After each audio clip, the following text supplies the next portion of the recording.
Hey guys, it's me. I'm back with another Doctor Who review. This time, wow, the long anticipated Girl Who Died, the episode featuring the awesome Maisie Williams, aka Arya Stark. And this was a doozy, so let's get to the recap real quick. We start off in media res. Clara and the Doctor are clearly on another adventure that involves Clara out in space all by herself within an asteroid minefield with a love slug trapped inside of her suit. And then we cut to the Doctor and he's like, yeah, I'd love to help, but I got 4 guys shooting at me in the TARDIS. But anyway, it all clears up real quick. The Doctor kills the slug with his shoe and sets the TARDIS going. Just a random time, I think. And then he says he's going to step outside to wipe off his shoe on the grass. Clara follows him, still in the spacesuit. And the two get captured immediately by Vikings. The Doctor's like, oh, I'm not in the mood for Vikings.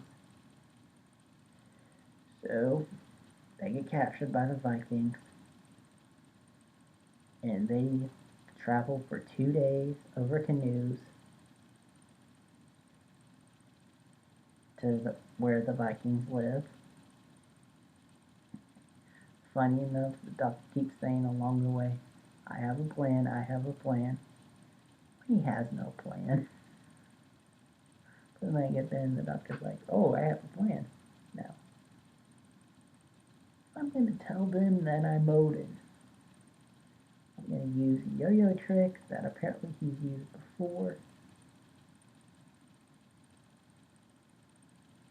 And say that he's Odin. Well, he says that he's Odin, but they don't believe him. And he's like, why? Then all of a sudden, face comes up. Huge Viking face with like a techno eye patch. And they're like, oh, because he's saying that he's Odin. But the Doctor immediately sees him and he's like, yeah, that's bull. That's not Odin. Well then, Odin says the spiel about joining me in Valhalla.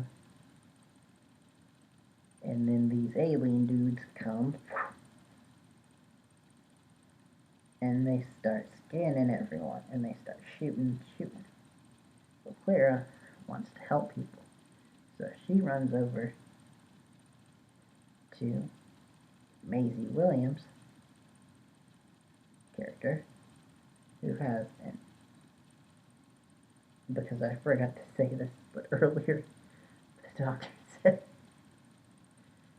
he put on his sonic sunglasses and said, this thing is millions of years ahead of your technology, and the head Viking guy goes, grabs it. And so now Maisie has half of it. Well, Clara goes running up to her, tells her how to use it, gets her to undo her shackles. While the alien is blasting people, because she wants to go help them. Well, the thing sees alien technology and zaps both of them.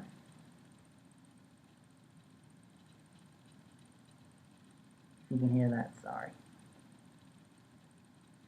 But anyway, so the doctor, he's now pissed because they've got Clara. And so he's like, we have to do something, but you can tell that he's half-hearted about it. But we go to Clara and Maisie, and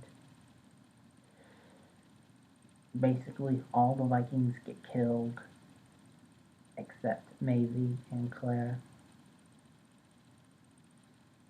And Clara does a typical spiel about, you didn't kill me because you're afraid. You know that thing that you have, the half of the sunglasses, is miles above your technology. And as you can tell from the fact that I'm still wearing the spacesuit, that I'm not from this time. So you're scared. And Claire's trying to talk him down, talk about it. But then little Maisie, who's raised by Vikings, says, no, you will die. And comes up with this typical Viking speech. Yeah, it's like, fine, 10 of my best warriors against yours. She says fine, and so they get transported to the ground, and the doctor's like, great, talk to them. They're good with talking. The alien race that the Odin is using as his henchman. And Claire's like, well, no.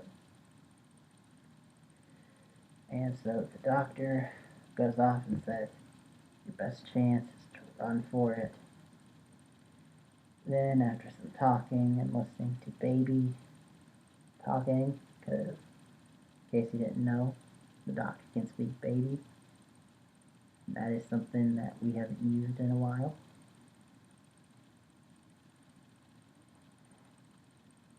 So that's cool.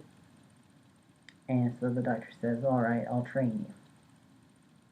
And so the doctor gets to try to train these people because the alien guy has already come and taken all their warriors. So all they have left are farmers and blacksmith and so. So the doctor's like, I'll train you. So he's training him. And then Clara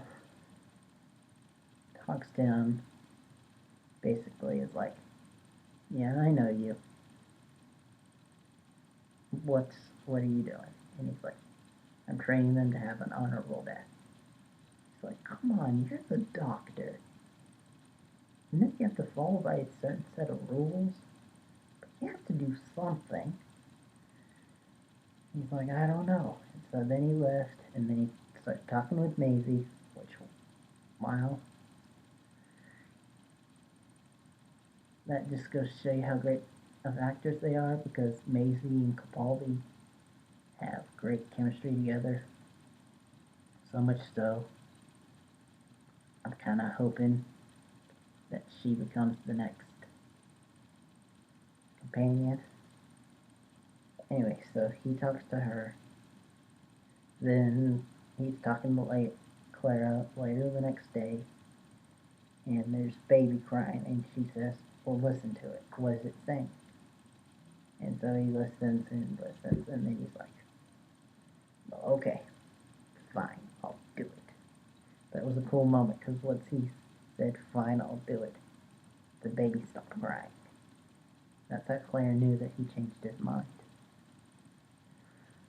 So then the doctor goes about thinking that I'm going to do it. How can I do it? How can I do it? How can I do it? Then he thinks back to what the baby was saying.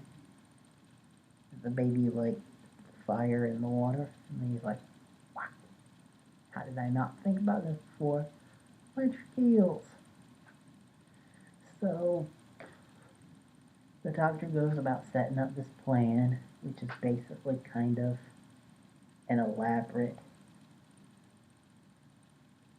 Home Alone style plan where you use the electricity from the electric eels and shocks the guys, then uses one of their helmets to make them think that a bad looking toy horse thing puppet built by Maisie is actually a real a real monster after giving Maisie one of their helmets. And then they win the day, even saying, "But we've got your thing. We'll release it to the galactic web if you don't leave us alone." So he's like, "Bye." And so then they're all celebrating, but then they realize, where's Maisie?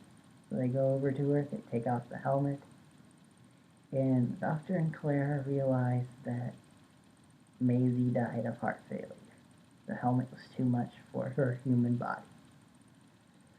So they're kind of a downer, and the Doctor's like, "I am so tired of losing. So tired."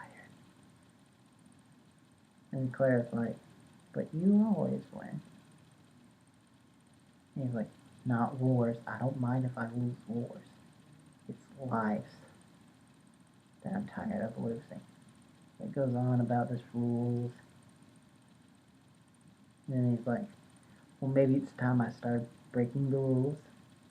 Which, FYI, he has broken them numerous times before. That's kind of like a revelation for 12 to get back to the rule breaking. And so then he starts thinking and sees himself in a little lake thing. And then it hits. He realizes where he recognizes this face. Which, oh my god. We get a flashback to Pompeii.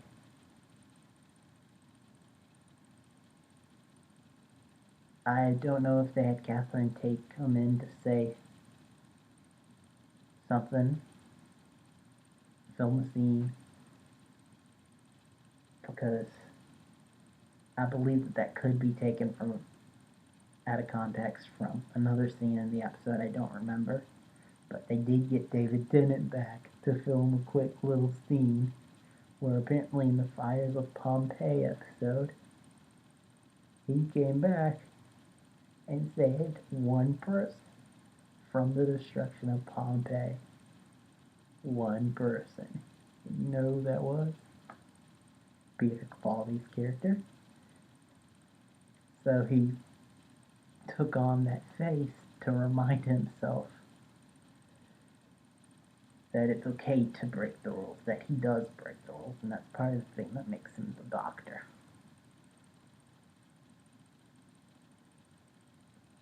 And so he's like, screw it. And so he uses one of the little alien devices that they have, that the evil alien race had. Well, they weren't really alien, I guess. I don't know. Anywho, he takes one of those little devices that they have that is meant to be like a high-tech med kit where you put it on the fever and it repairs them. And so he puts it on her forehead and it gets seeped into her forehead and she wakes up, not dead anymore. And then as Claire and the Doctor are leaving, the Doctor reveals that yes, it will keep healing her over and over. And Claire's like, that's a good thing, right? He's like, well, that's arguable. Because she's basically immortal now. And you see, the Doctor had given her father a second one to give to her. Claire's like, why did you give the second one? He's like, the curse of immortality is not having to live forever.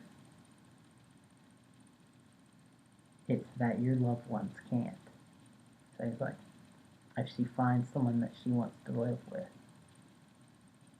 which that sort of thing does happen, acknowledged in previous Doctor Who stuff, which is cool. And so then the Doctor and Clara leave, And we get this cool little scene of Maisie standing in a, I think it's field or by a cliff. I don't know. Who cares? It's irrelevant. But anyway, so camera pans around her as she's staying in this one position, same face. And all the time lapses behind her. Cool little sequence, and it says to be continued. Which, wow. This was really cool episode, and I like how they treated Maisie Williams' character. It wasn't a reoccurring character that we've seen before. However, it could be a reoccurring character that we see again.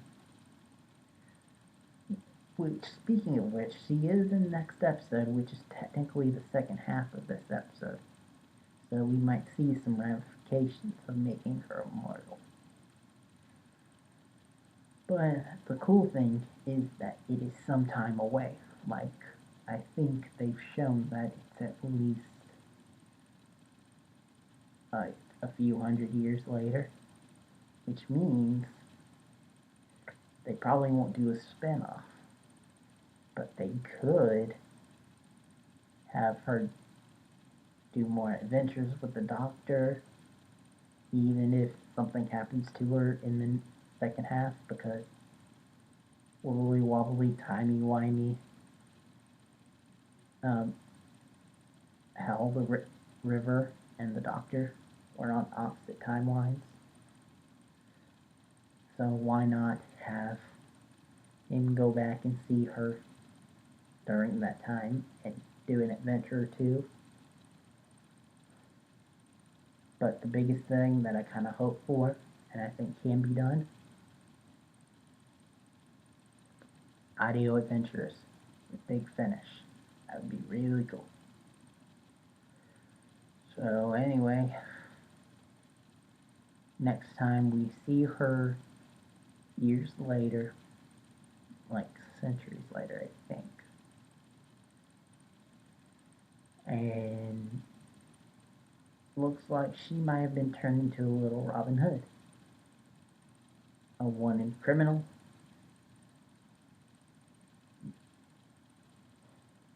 With a wanted poster and everything.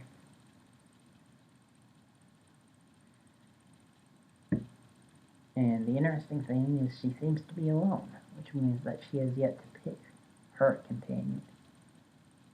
Well, to be fair, in her case, her companion will be a lifelong companion.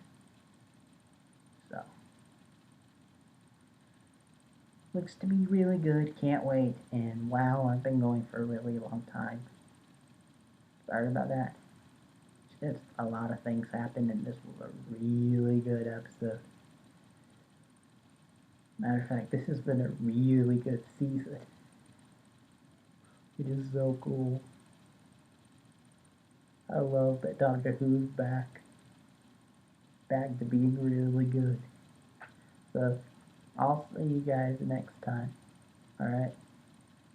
See ya. Bye.